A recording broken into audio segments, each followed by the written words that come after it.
Ambedkar park Pachaur में राजद साथिया जमकर बरसे शासन के खिलाफ। देखिए पूरा वीडियो। कई जगह दीवान फिसली।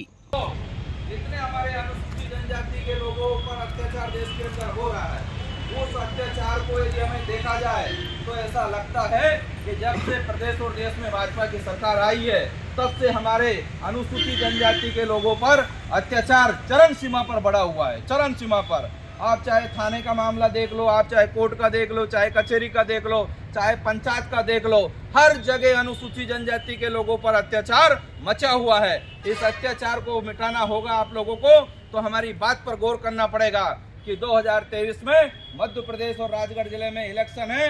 इस इलेक्शन में ये हमारे विरोधी पार्टी भाजपा को सत्ता से उखाड़ कर फेंकना होगा, पुनः कांग्रेस पार्टी को सत्ता में लाना पड़ेगा, तब आप और हमारे अधिकारों की रक्षा हो सकती है। आज जब मैं कलेक्ट्रेट में जाता हूं, मैं जिला पंचायत सदस्य हूं, मैं जब कलेक्ट्रेट में जाता हूं तो अधिकारी जिला पंचायत सदस्यों की सुनने पर तैयार नहीं है।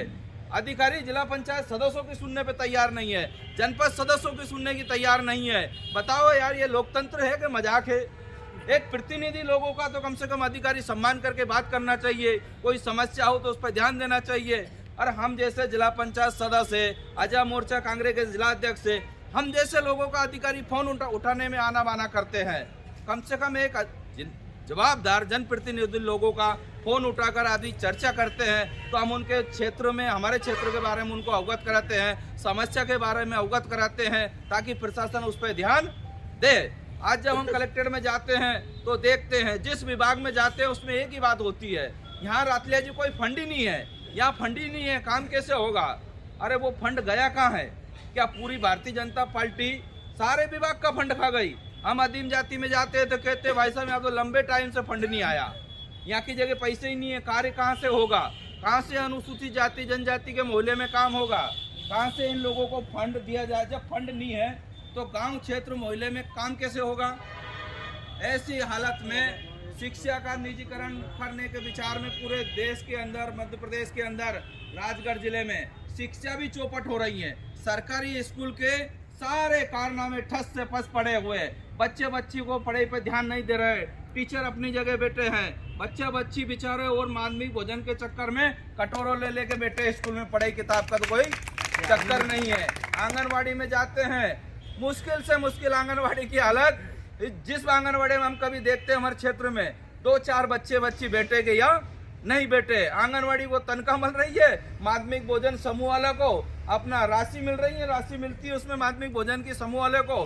चल रहा है भाजपा की लूट, जहाँ देखो वहाँ चल रही भाजपा की लूट। आंगनवाड़ी हो, स्कूल हो, सामुदायिक भवन हो, चाहे सरकार, सहकारिता का मैं अध्यक्ष हूँ, मेरे विभाग की बात करता हूँ, सहकारिता विभाग का मैं अध्यक्ष हूँ जिला पंचायत में। पूरे राजगढ़ जिले में सहकारिता उद्योग विभाग में भी भ्रष्टाचार चरम सीमा पर है।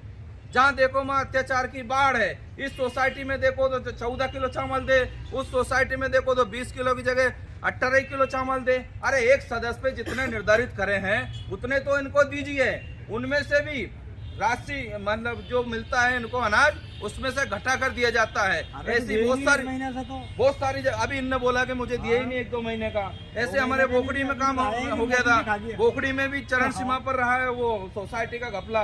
ऐसे एक नरसिंहगढ़ तहसील में इधर कोई घपला हुआ था, उधर भी नहीं हुआ। सोसाइटियां में चारों ओर धांधली मची हुई है, लेकिन जिला कलेक्टर महोदय इस विषय पर ध्यान आकर्षित नहीं करते हैं कि जहां अत्याचार हो रहा है, जहां भ्रष्टाचार हो रहा है, उसको संज्ञान में लिया जाए। पूरे राजगढ़ जिले में कोई सा ही विभाग चले जाओ, सारा विभाग चरण सीमा पर है। तो मैं आज जिला पंचायत के सदस्य के रूप में आप लोगों से कहना चाहता हूं, अनुसूचित जाति का मैं जिला अध्यक्ष हूं और आज रविदास जी जयंती के उपलक्ष्य में ये कार्यक्रम रखा गया है और आज माता रमाबाई की पुण्यतिथि है, उनको भी नमन करते हुए ये बैठक रखी गई है। और आप लोगों को बुलाकर इस जयंती पे यही संदेश देना चाहता हूं, जो देश के अंदर तानाशाही सरकार है, इस तानाशाही के खिलाफ हमें ईंट से ईंट बजाने का काम करना पड़ेगा, तब जाकर अनुसूचित जाति जनजाति के लोगों को भला हो सकता है। देश में कांग्रेस सरकार जब भी आई है, हमेशा अनुसूचित जनजाति के लोगों का भला करने का कार्य करा, योजना बनाई और आप लोगों के चेहरे पे हमेशा कांग्रेस पार्टी ने खुशहाली दी है। तो आप लोगों से कहना चाहता हूं, कांग्रेस पार्टी को मजबूत करने के लिए आप लोग गइए। इस बैठक में हमारे जो अनुसूचित जनजाति के पदाधिकारी गण आए हैं, उन सबका हमें सुझाव सुनना है और सभी लोग यहाँ से बैठक करके और सीधे अपन तहसील में चलेंगे, जहाँ अनुसूचित जनजाति के लोगों पर हो रहे अत्याचार को लेकर महामहिम राष्ट्रपति महोदय के नाम पचोर तहसीलदार महोदय को ज्ञापन सौंपेंगे। सभी लोग 1 घंटे बाद अपन तहसील कार्यालय में चलेंगे, तो इसलिए सभी लोगों का हम सुझाव सुनेंगे और इसके बाद में यहाँ से अपन लोग तहसील में चलकर ज्ञापन देंगे। और आज जो अनुसूचित जनजाति विभाग में हमने पदाधिकारी बनाए हैं, जिनकी नियुक्तियाँ की गई है, उनको हम लेटर जारी करेंगे। आप लोगों से यही कहना चाहते हैं कि आप लोग निश्चित रूप से अनुशासन में रहकर हमारा आप और हम सब परिचय देकर निश्चित राजगढ़ जिले में पूरे 5 विधानसभा में अनुसूचित जाति कांग्रेस के तत्वाधान में हम जगह जगह ब्लॉक स्तर पे और गांव स्तर पे और जिला स्तर पर कांग्रेस अनुसूचित जाति विभाग के माध्यम से हम बड़ा कार्यक्रम करेंगे, जिससे अनुसूचित जनजाति को कांग्रेस पार्टी के बारे में समझाएंगे, कांग्रेस पार्टी से जोड़ेंगे, कांग्रेस पार्टी की रीति और नीति से जोड़कर कांग्रेस पार्टी को मजबूत करने का काम करेंगे। आप लोग हमारा साथ दीजिए और जहाँ भी राजगढ़ जिले में अनुसूचित जाति विभाग कांग्रेस का जहाँ चाहे हमारी बैठक हो, चाहे हमारा जिला स्तरीय सम्मेलन हो, चाहे रैली हो, चाहे ज्ञापन कार्यक्रम हो, सभी जगह हमारे पदाधिकारी पूरी मजबूती से खड़े रहेंगे, ईमानदारी से काम करेंगे और कांग्रेस को सत्ता में लाने के लिए हम ईंट से ईंट बजा देंगे और भारतीय जनता पार्टी को विदा इस बार राजगढ़ जिले से कर देंगे।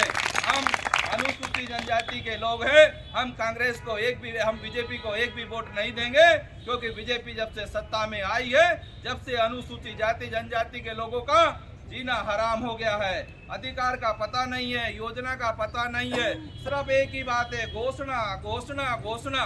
मध्य प्रदेश के कंस मामा घोषणा करे वो तो ठीक है, लेकिन उनके चेला चपाटी भी जगह जगह घोषणा करने लग गए, वो भी आज तक पूरी नहीं हुई है, वो भी नहीं हुई है। मैं जिस गांव से रहता हूँ मोहनपुरा जागीर से, वहाँ पर आप लोग जाइए, चाहे वो हमारे साथ में पत्रकार बंधु हो, चाहे आप हो, कोई भी जाइए, हमारे गाँव में विकास नाम कोई चीज नहीं है, विकास नाम कोई चीज नहीं है। और पूरे गांव के लोगों ने भाजपा को वोट दिया और आज ये हालत है कि सारे लोग रो रहे हैं। इससे अच्छा है भाजपा को वोट दिया, इससे अच्छा है आप कांग्रेस को वोट देते, कांग्रेस का शासन रहा, कांग्रेस के विधायक रहे, तो हमारे गांव मोहनपुरा जागर में सबसे ज्यादा कोई काम हुआ तो वो कांग्रेस के राज में काम हुआ, सबसे ज्यादा कांग्रेस के राज में हुआ। चाहे हमारा कांग्रेस का विधायक हो, उन्होंने काम करवाया, लेकिन जब से भाजपा सत्ता में आई और भाजपा के लोग जीतते हैं, उन्हें विकास से, गांव से कोई मतलब नहीं है, सिर्फ वो घोषणा कर देते हैं, दिखावटी काम कर देते हैं। जैसे अभी 5 फरवरी को रविदास जयंती उन्होंने मनाई है, जगह जगह मनाने की घोषणा की है। अरे मध्य प्रदेश के कंस मामा जी, हम रविदास जयंती तो पहले से ही मनाते आ रहे हैं, आप रविदास जयंती मनाने का आदेश करते हो और रविदास महाराज को आप मानते हो, तो मध्य प्रदेश शासन में आदेश करना था कि प्रत्येक अनुसूचित जनजाति मोहल्ले में रविदास जी का मंदिर बनाऊंगा, रविदास जी का सामुदायिक भवन बनाऊंगा। तो मान लेते हैं कि आप हितकारी हो, ये काम तो हम ही कर देते हैं, हमारे वर्ग विशेष को बुलाकर जयंती मना लेते हैं। लेकिन आप जिस सत्ता की कुर्सी पर बैठे हो, जिस पे वित्ती है, जिसमें पावर है, वो काम आप करके दीजिए। आप अनुसूचित जनजाति के इतने हितैषी हैं, तो अनुसूचित जनजाति पर अत्याचार होते हैं उसको रोका जाए। आप अनुसूचित जनजाति के इतने हितैषी हैं, गांव क्षेत्र कस्बा में जाकर देखिए, उनकी बस्तियों में जाकर देखिए, उनकी बस्तियों में आज भी कीचड़ है, उनकी बस्तियों में जाकर देखिए, आज भी शिक्षा का कोई ठीक से सुचारू रूप से शिक्षा चालू नहीं है। माँ मार साहब बैठे रहते हैं, बच्चे बच्ची ऐसे करते हैं। जितनी सारी समस्या है अनुसूचित जनजाति के ऊपर सबसे ज्यादा है। इस समस्या को भाजपा कभी भी अनुसूचित जनजाति का हितैषी ना तो है ना होगी, सिर्फ अत्याचार का काम करती है Bharatiya Janata party. Bharatiya Janata party vote bank की राजनीति करती है। काय की करती है? वोट बैंक की राजनीति करती है। चुनाव के टाइम पे सिर्फ लोगों को घपला देते हैं और गुमराह कर देते हैं, वोट ले लेते हैं, फिर आपके मोहल्ले में कभी नहीं आते हैं और फिर आपके अत्याचार होता है उसकी भी सूद नहीं लेते हैं। तो मैं आप लोगों से यही कहूँगा कि आप लोग पूरे राजगढ़ जिले में कांग्रेस पार्टी को मजबूत करने के लिए हमारे साथ कदम से कदम मिलाकर अब जो हमारी योजना चल रही है, भारत जोड़ो नफरत छोड़ो भारत जोड़ो योजना, जो राहुल गांधी जी के नेतृत्व में एक रैली के माध्यम से चल रही थी, वो समापन हो गई। अब दूसरी गांव-गांव हाथ से हाथ जोड़ो योजना को लेकर कांग्रेस पार्टी गांव-गांव जा रही है। उस कांग्रेस हाथ से हाथ जोड़ो योजना से तहत कांग्रेस पार्टी जो गांव-गांव जा रही है, उसका हमें सहयोग करना है। हमारी पार्टी के नेता कार्यकर्ता गांव क्षेत्रों में आते हैं, उनके साथ जाकर उनका मनोबल बढ़ाएं और कांग्रेस पार्टी की जो भी रैली आम सभा सब हो, उसमें आप लोगों को आना होगा, अनुसूचित जनजाति के लोगों को, क्योंकि आप लोगों को यदि सत्ता में आने के लिए आप लोगों को हक और अधिकार चाहिए तो कांग्रेस पार्टी को सत्ता में लाइए। ये सीधा सीधा फार्मूला है। आप इधर उधर वोट ना बिगाड़ते हुए, आप इधर उधर किसी की बात में ना आते हुए, सिर्फ 2023 में कांग्रेस पार्टी का झंडा भोपाल की विधानसभा पर लहरा देना। आप लोगों को तकदीर निश्चित बदलेगी। आप लोगों के अधिकार है, वो कांग्रेस पूरा अधिकार देगी। मैं कहना चाहता हूँ, इसमें कोई दोहराई वाली बात नहीं है। कांग्रेस पार्टी की सरकार बनी, कमलनाथ जी ने घोषणा पत्र जारी करा, 2 लाख का कर्ज माफ करने की बात कही थी। 2 लाख में से 1 लाख 1.5 लाख का कर्जा माफ होने तक पुग गए थे, लेकिन बीच में भाजपा ने धोखेबाजी से विधायक खरीद लिए तो सरकार गिर गई। वही कमलनाथ जी ने कहा था, गरीब की बेटी हो, चाहे स्वर्ण को, चाहे पिछड़ा की हो, चाहे ओबीसी की, चाहे माइनॉरिटी की, चाहे एसटी की, सबकी बेटियों की शादी के लिए 51,000 रुपये देंगे। बोला था कमलनाथ जी ने, नहीं बोला था? और 51,000 की योजना होती। कमलनाथ जी ने कहा था सरकारी नौकरी में अनुसूचित जनजाति के सारे जितने खाली पद पड़े हैं सबको भरा जाएगा। कांग्रेस पार्टी हमेशा गरीब की पार्टी है, हमेशा आप लोगों की देख रेख करती है, आप लोगों को भरोसा कर दिलाता हूँ। आप लोग कांग्रेस पार्टी को मजबूत करें। आदरणीय मध्य प्रदेश में राजा दिग्विजय सिंह साहब का हाथ मजबूत करे, कमलनाथ जी का मजबूत करे, जेबी साहब का मजबूत करे, राहुल गांधी जी को देश का प्रधानमंत्री बनाने के लिए आप लोग सहयोग करेंगे। आप लोगों को बहुत बहुत धन्यवाद। सभी को सुनना है, इसलिए फिर ज्ञापन में भी चलना है, इसलिए सब वक्ताओं को सुनेंगे। सभी वक्ता अपना परिचय देंगे। जय हिंद, जय भारत, जय भीम। थोड़ा आगे आइएगा। आपने कहा कांग्रेस कार्यकाल में काम हुआ आपके ग्राम मोहनपुरा में, तो कोई 5 कार्य गिनवा दीजिए आप। देखिए, जब कांग्रेस का मध्य प्रदेश में बाला था और कांग्रेस की सरकार थी, उस पीरियड में हमारे गिरीश भंडारी जी नरसिंहगढ़ के विधायक थे। उनके कार्यकाल में हमारे गांव में विकास हुआ और निश्चित 5 नहीं, अनोखा काम हमारे गांव में हुआ, लेकिन आपको गिना देता हूं। बताइए। पहला काम, मोहनपुरा से पचोर तक जो रोड बना हुआ है, ये गिरीश भंडारी जी की देन है। जब वो विधायक थे उस पीरियड में बना है। गाँव में जो सीसी रोड हुआ है वो गिरीश भंडारी जी के टाइम पे हुआ है। आंगनवाड़ी जो बनी है वो गिरीश भंडारी जी के टाइम पे बनी हुई है। और वहाँ पे जो स्कूल का स्वीकृत दिया था स्कूल को, वो भी गिरीश भंडारी जी के टाइम पे दिया था।